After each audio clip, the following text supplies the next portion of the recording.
Antes de comenzar este video, quiero agradecer al suscriptor FXE3732 por sugerir nuevos temas en base a un video pasado. Si tienes alguna idea o sugerencia para el canal, estás invitado a comentar ideas nuevas o algún tema que quieras que tomemos en un próximo video. Y ya, sin más dilación, comencemos. En los años 80 ocurrieron muchas cosas que hicieron temblar a México, sucesos que transformaron la forma de ver el país como tal.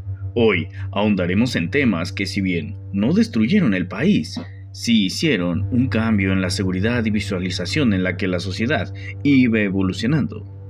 Así que, sin más dilación, hoy les traigo sucesos terribles de los 80s ocurridos en México.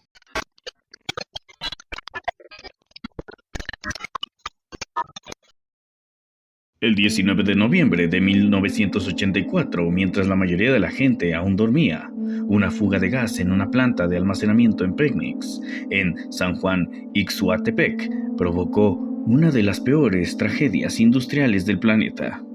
Una enorme nube de gas cubrió la zona y, al encontrar una fuente de ignición, explotó con una fuerza descomunal. La primera detonación fue seguida por decenas más. Esferas gigantes de gas salieron disparadas por los aires, convertidas en bolas de fuego, algunas de más de 30 toneladas. Casas completas desaparecieron en segundos y cientos de personas quedaron atrapadas entre llamas. Testigos relataron que parecía que había estallado una bomba atómica. Las temperaturas superaron los 1000 grados y miles de habitantes huyeron con quemaduras graves, mientras el cielo permanecía completamente rojo. Las cifras oficiales hablan de más de 500 muertos y miles de heridos, aunque muchos sobrevivientes sostienen que el número real fue mucho mayor.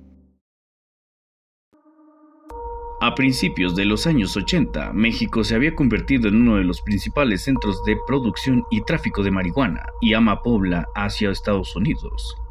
Los grandes grupos criminales operaban con relativa libertad en varios estados del país y movían toneladas de droga con ganancias millonarias. Para combatir ese flujo, la DEA intensificó sus operaciones y envió agentes encubiertos a México. Uno de ellos era Enrique Kiki Camarena, de origen mexicano y nacionalizado estadounidense. Camarena llevaba años infiltrándose en redes de narcotráfico. Gracias a su trabajo de inteligencia, proporcionó información clave que llegó en 1984 al descubrimiento y destrucción del enorme rancho conocido como El Búfalo, en Chihuahua. En ese lugar se cultivaban miles de toneladas de marihuana con un valor estimado de miles de millones de dólares en el mercado ilegal. La operación representó un golpe económico enorme para varios capos del narcotráfico. A partir de ese momento, Camarena quedó en la mira. El 7 de febrero de 1985, cuando salía del consulado norteamericano en Guadalajara, fue interceptado por varios hombres armados que lo obligaron a subir a un automóvil. A plena luz del día, desapareció, sin dejar rastro. Durante aproximadamente 30 horas fue brutalmente torturado en una casa de la ciudad. Las investigaciones posteriores señalaron que fue golpeado, interrogado y sometido a diversos actos de tortura mientras sus captores buscaban descubrir cuánto sabía la DEA sobre sus operaciones. Las grabaciones de esos interrogatorios, conocidas años después durante los procesos judiciales, se convirtieron en una de las pruebas más impactantes del caso. Casi un mes después, el cuerpo de Camarena fue encontrado en una zona rural de Michoacán, junto al del piloto mexicano Alfredo Zavala, quien también había sido secuestrado. El asesinato provocó una reacción sin precedentes del gobierno de los Estados Unidos. La DEA lanzó una investigación masiva, conocida como Operación Leyenda, considerada una de las más grandes en la historia de la agencia. El objetivo era identificar y capturar a todos los responsables. Las autoridades señalaron como principales implicados a figuras del entonces poderoso Cártel de Guadalajara. Aunque el caso siguió generando controversias y procesos judiciales durante décadas. Muchos historiadores consideran que este asesinato cambió para siempre la relación entre México y Estados Unidos en materia de combate al narcotráfico. A partir de entonces, aumentó la presión estadounidense para perseguir a los cárteles y comenzó una etapa de cooperación más intensa entre ambos países. También se suele considerar un punto de inflexión en la evolución del crimen organizado mexicano, ya que, tras la caída del cártel de Guadalajara, surgieron organizaciones criminales que con el tiempo se dividirían y darían origen a varios de los cárteles más conocidos de las décadas siguientes.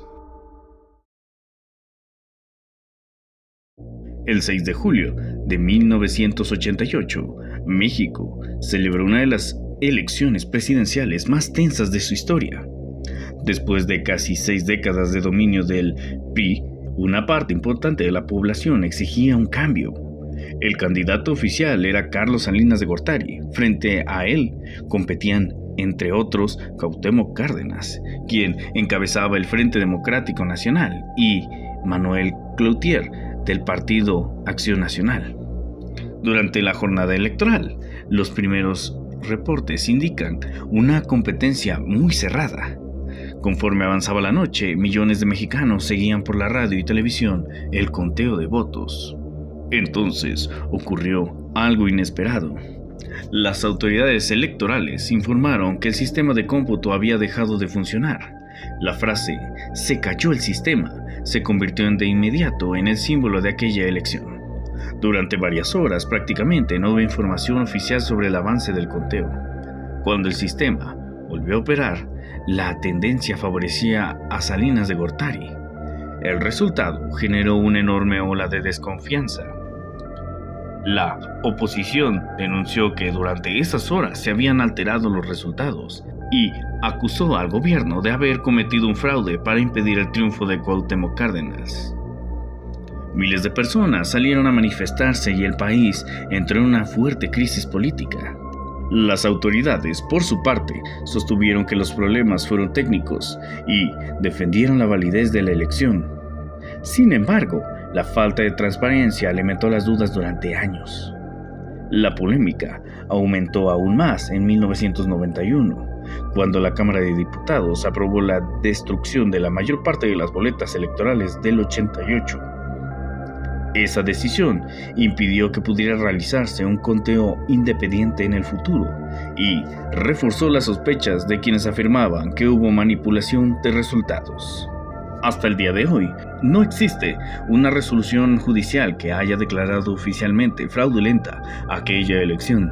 Sin embargo, numerosos historiadores analizan y protagonistas de la época consideran que hubo graves irregularidades y que el proceso careció de las garantías de transparencia que hoy se exigen. El 24 de mayo de 1993, México quedó en estado de shock. Ese día fue asesinado el arzobispo de Guadalajara, Juan Jesús Posadas Ocampo, en el estacionamiento del aeropuerto de Guadalajara. El cardenal había acudido al aeropuerto para recibir al nuncio apostólico del Vaticano. Era una visita de rutina. Nadie imaginaba que, a esa misma hora, varios de los narcotraficantes más buscados del país también se encontraban en el lugar. En aquellos años, el poderoso cártel de Guadalajara se había fragmentado y dos grupos rivales luchaban por el control del narcotráfico. Poco antes de las 4 de la tarde comenzó una lluvia de disparos. Sicarios armados con fusiles de asalto abrieron fuego en el estacionamiento del aeropuerto. En cuestión de segundos, decenas de balas impactaron el vehículo donde viajaba el cardenal. Cuando todo terminó, 7 personas habían muerto, entre ellas Posadas Ocampo. El cardenal recibió múltiples impactos de bala a muy corta distancia, un detalle que desde el principio alimentó las dudas sobre lo que ocurrió. La versión oficial presentada por la entonces Procuraduría General de la República sostuvo que el cardenal fue víctima de una confusión. Según esa investigación, los sicarios del grupo de los Arellano Félix lo habrían confundido con el Chapo Guzmán, debido a que ambos utilizaban automóviles de color similar y se encontraban en la misma zona del aeropuerto. Esa sigue siendo la explicación oficial del Estado mexicano. Sin embargo, esa versión nunca convenció a todos. La Iglesia Católica, familiares del cardenal y diversos investigadores han sostenido durante décadas que Posadas Ocampo pudo haber sido asesinado deliberadamente y no por error. Argumentan que la cantidad de disparos a corta distancia desde la que fueron realizados y diversas inconsistencias de la investigación no encajan en la hipótesis de una simple confusión. Con el paso de los años surgieron numerosas teorías. Algunas plantean que el cardenal sabía demasiado sobre los vehículos entre los narcotraficantes y personajes del poder político. Otras sostienen que fue víctima de un enfrentamiento entre cárteles. Ninguna de estas hipótesis ha sido demostrada de manera concluyente. Más de 30 años después, el asesinato de Juan Jesús Posadas Ocampo continúa siendo uno de los grandes misterios criminales de México.